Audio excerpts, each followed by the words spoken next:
Hello everyone, welcome back to my YouTube channel.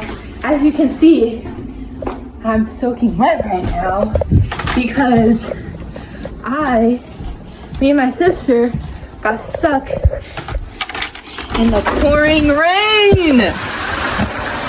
So I just got my hair dyed, I got it bleached, and then when we were walking back, we were like, oh, we could walk home, you know, our dad doesn't need to drive us or anything. It started pouring and we got caught in the rain. We were running so fast. Oh my god, it's crazy outside. Look at this.